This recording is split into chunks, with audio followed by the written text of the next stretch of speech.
Have you ever felt exhausted by a life that isn't even yours?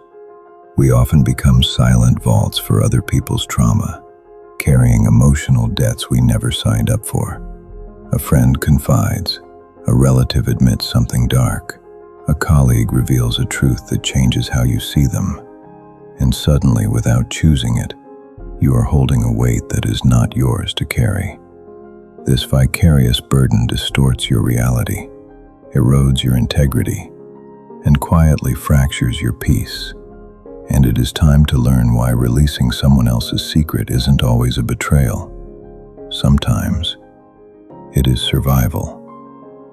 The Stoics spoke often of duty, loyalty, and restraint, but they also spoke of clarity, boundaries, and justice, and they would never ask you to sacrifice your mind to protect a truth that is poisoning your life from the inside. Tonight, we name the weight and reclaim your inner freedom. Being a confidant often begins as an honor. Someone trusts you, opens a locked door, invites you inside, and you feel chosen, needed, important. But what begins as intimacy can quickly become emotional inheritance. A secret is not just information, it is responsibility. And when that responsibility is forced onto you, you become a vault, a silent container for a truth you never consented to manage. The hardest part is this: the secret often contradicts public reality. You see them smiling at dinner, speaking with confidence, being praised, while you know what's hidden. So you begin living in two worlds at once: the world everyone sees, and the world you're not allowed to speak about. And that split creates tension. A secret is not carried only in the mind, it settles in the body. A tight chest, a vigilant gaze, a constant sense of carefulness, and you start feeling a misplaced duty. If I don't protect this, I'm disloyal.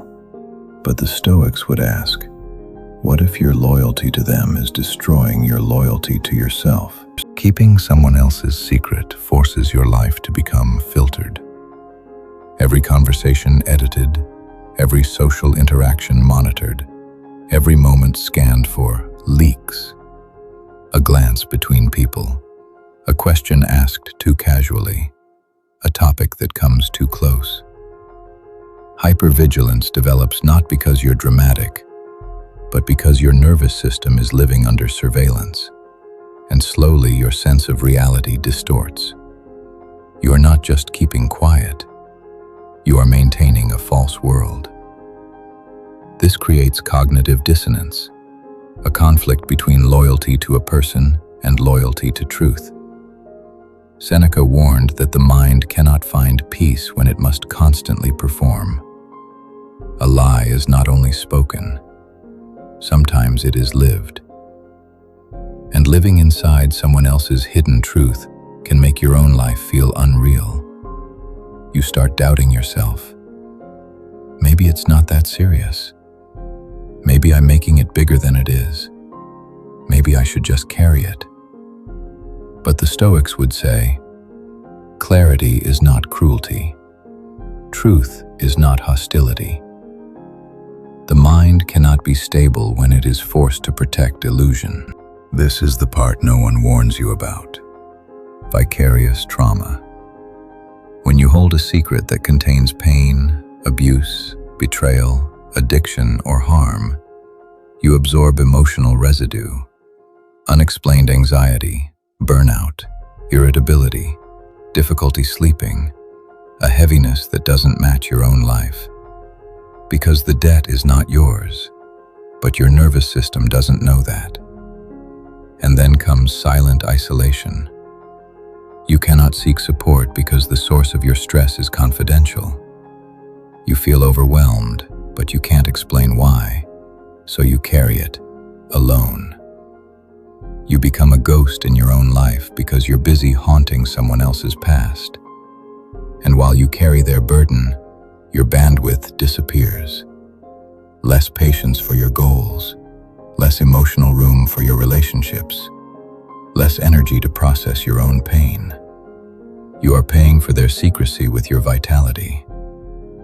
Epictetus taught that we must guard what is truly ours: our mind, our peace, our character. But secret keeping can become a slow theft of all three. We are taught a myth that keeping a secret is always moral, that silence is always loyalty. But Stoicism does not worship blind loyalty.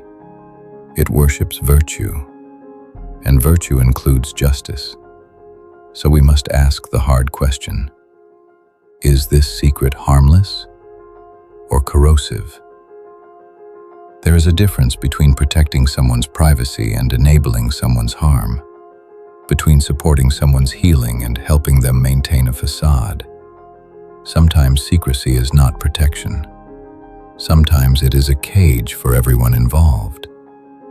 Marcus Aurelius wrote that we must do what is right even when it is uncomfortable. And right is not always quiet. Use this framework. Is the secret harming you psychologically? Persistent anxiety, guilt, fear? Then it has become a threat to your integrity. Is the secret harming others?